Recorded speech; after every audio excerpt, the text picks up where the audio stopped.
जातकों के अंदर प्रभाव होते हैं दोस्तों।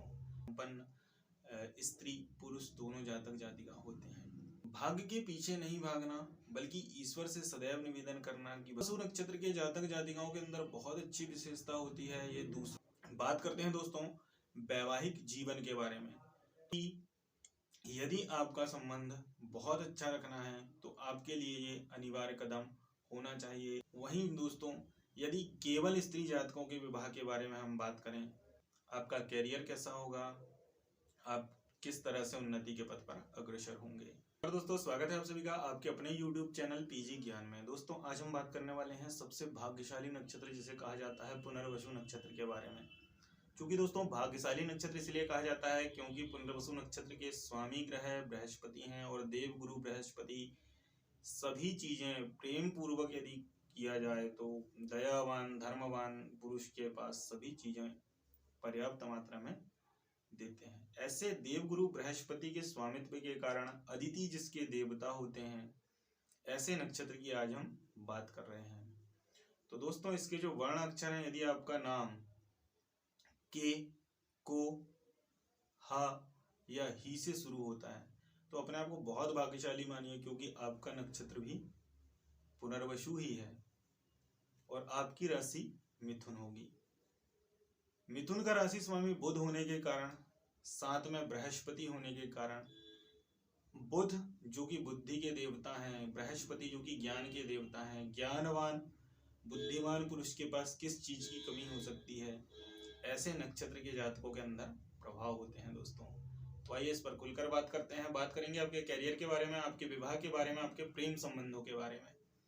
पुनर्वसु नक्षत्र में जिन जातक जातिकाओं का जन्म होता है, ये बहुत दयावान, घुंघराले बाल, सुंदर आकृति, मतलब एक बार में किसी का मन मोह ले ऐसी आकृति से संपन्न स्त्री पुरुष दोनों जातक जातिका होते हैं। अपने विचारों पर बहुत ज्यादा नियंत्रण, ना अनर्गल बातें करना, ना अनर्गल बातें सुनना, ना किसी के सामने अपने आप को बढ़ा चढ़ाकर दिखाना, ना किसी बढ़े चढ़े के साथ में संगति करना, विचारों में सात्विकता रखना, जीवन को सात्विक रखना, भाग्य के पीछे नहीं भागना बल्कि ईश्वर से सदैव निवेदन करना कि भगवान हम जो करते हैं वह बहुत अच्छा करें, आपकी कृपा हमें प्राप्त होती रहे। इस तरह के भाव लेकर दोस्तों जो भी कार्य करने जाते हैं सदैव सफलता इनके कदम चूमती है। पुनर्वसु नक्षत्र के जातक जातिकाओं के अंदर बहुत अच्छी विशेषता होती है, ये दूसरों की मदद करना जानते हैं और जो दूसरों की मदद करना जानते हैं देवता उसकी मदद करते हैं। आप सभी ने सुना होगा कि यदि कोई किसी की मदद करता है तो देवता उसकी मदद अवश्य करते हैं। तो दोस्तों ऐसे जातक जातिका देखने में, कार्य में, सभी चीजों में कुशल होते हैं। सीधे बात करेंगे हम स्त्री और पुरुष जातक जातिकाओं के अंदर, तो दोनों के अंदर सेम ही गुण पाए जाते हैं, कोई भेद नहीं होता। स्त्री जातक भी वैसी ही होंगी और पुरुष जातक भी, क्योंकि बृहस्पति और बुध के कारण बहुत बुरे कर्म, नीच कर्म से ये सदैव बचते रहते हैं। ऐसे विचार ही इनके अंदर नहीं आते कि हम ऐसा कुछ करें। तो इनके स्वभाव और गुण के बारे में तो आप समझ ही गए होंगे कि सात्विक जीवन, सीधा साधा रहन सहन, ना किसी से बहुत जल्दी इम्प्रेस होना, ना ही किसी पर एकदम से विश्वास करना, प्रेम पूर्वक अपने जीवन को जीना और स्वयं में ही अपने आप की ही सदैव प्रगति पर ध्यान देना। यदि कोई इन्हें मदद के लिए आवाज दे तो उसकी सहायता भी कर देना। इस तरह का इनका जीवन होता है। स्त्री पुरुष दोनों ही इस तरह के जीवन जीते हैं। चंचलता इनके अंदर बहुत कम होती है। विवेक से काम लेना और विवेक से ही कार्य करना, बुद्धिमत्ता के साथ अपने कार्य को अंजाम देना इनका विशेष गुण होता है। दोस्तों बात करते हैं पुनर्वसु नक्षत्र में उत्पन्न जातक जातिकाओं के प्रेम संबंधों के बारे में। तो दोस्तों प्रेम के मामले में ये बहुत हठी होते हैं, जिद्दी होते हैं। यदि जातक है, स्त्री जातक है, तो वह पुरुष के मामले में हठी होगी कि मैंने जो कहा वही सत्य है, और पुरुष है तो वह स्त्री के मामले में यही करेगा कि मैंने जो कहा वही सत्य है। अनैतिकता इन्हें बिल्कुल भी पसंद नहीं होती। यदि कोई भी जीवन साथी, यदि वह स्त्री है या पुरुष है, इनका जीवन साथी जो भी है, तो ये उसके अनैतिकता भरे कार्यों से सदैव परहेज करेंगे। बात का बतंगड़ बनाने की, जिसे हम बात कहें कि छोटी सी बात हो गई कि तुमने ऐसा कर दिया, और उस पे ही बात का बतंगड़ बना देंगे। बात करते हैं दोस्तों वैवाहिक जीवन के बारे में। तो दोस्तों, पुनर्वसु नक्षत्र में एक बहुत अच्छा नाम आता है जिसे हम सभी जानते हैं, जिसकी हम आराधना करते हैं, पूजन करते हैं, नाम स्मरण करते हैं, हमारे भगवान श्री राम, जिनका पुनर्वसु नक्षत्र है। और वैवाहिक जीवन तो आप जानते ही हैं, ज़्यादा कहने की आवश्यकता नहीं है। आपने देखा भगवान श्री राम का जो वैवाहिक जीवन था बहुत ही कष्टप्रद रहा है। इसी तरह हम कह सकते हैं कि पुनर्वसु नक्षत्र में उत्पन्न जातक जातिकाओं का वैवाहिक जीवन में थोड़ा कष्ट हो सकता है, क्योंकि वैवाहिक जीवन जो है थोड़ा तनावपूर्ण होता है। अनैतिकता इन्हें पसंद नहीं होती और अनैतिक कार्य करने वाले के साथ इनके संबंध ज़्यादा दिन चल नहीं सकते। आप जानते हैं कि भगवान श्री राम ने किसी और के कहने पर माता जानकी का त्याग कर दिया था।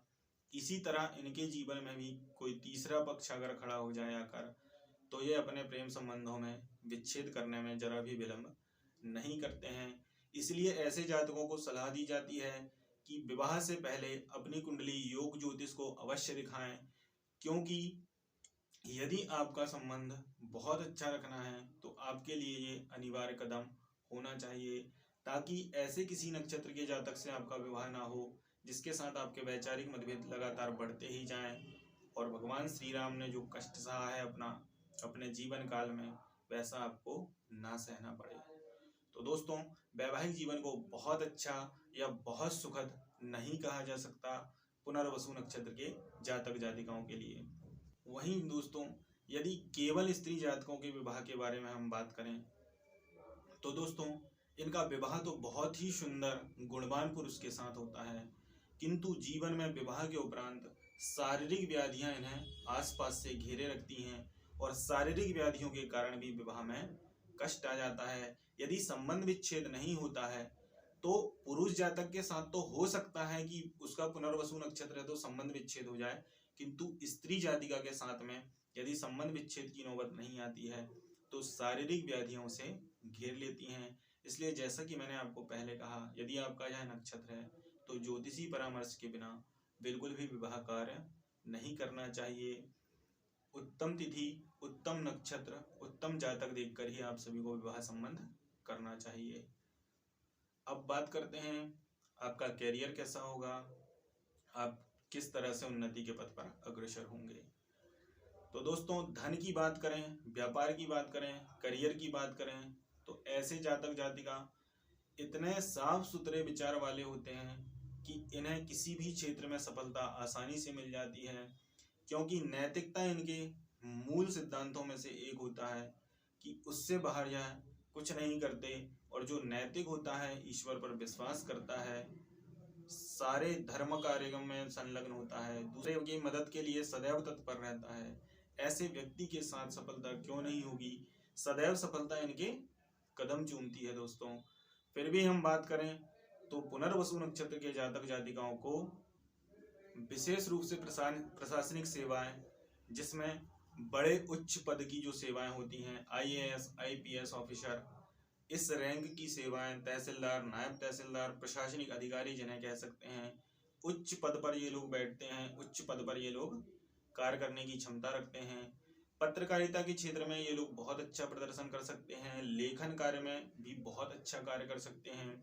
साथ ही शिक्षा के क्षेत्र में बृहस्पति शिक्षा का देवता है, जो शिक्षा देने वाला होता है, तो शिक्षा के क्षेत्र में भी ये ऊंचे पद पर बैठ सकते हैं, उच्च पद को प्राप्त कर सकते हैं। साथ ही दोस्तों, ऐसे जातक जातिकाएं बृहस्पति के प्रभाव के कारण जिस क्षेत्र में अपना किस्मत लक आजमाना चाहें, बिंदास बेधड़क उस क्षेत्र पर कार्य कर सकते हैं, क्योंकि इनके साथ देवगुरु बृहस्पति की बहुत बड़ी कृपा होती है। देवगुरु बृहस्पति की कृपा होने के कारण धन धान्य वाहन सुख इन्हें शीघ्रता से प्राप्त हो जाता है। मात्र 16 वर्ष की आयु में ही पुनर्वसु नक्षत्र के जातक जातिकाओं का भाग्योदय हो जाता है। 16 वर्ष की आयु के उपरांत ही भाग्य इनका साथ देने लगता है। देवता, पितृ, बृहस्पति इन्हें अनुकूल परिणाम देने लगते हैं और यह सदैव निरंतर प्रगति के पथ पर अग्रसर होते रहते हैं। दोस्तों, सुखों की बात करें तो बृहस्पति हमें वाहन सुख, भवन सुख, सभी सुख प्रदान करने की क्षमता रखते हैं। कोई भी देवता या कोई भी ग्रह हो, वह आपको यह सभी देने की क्षमता रखते हैं।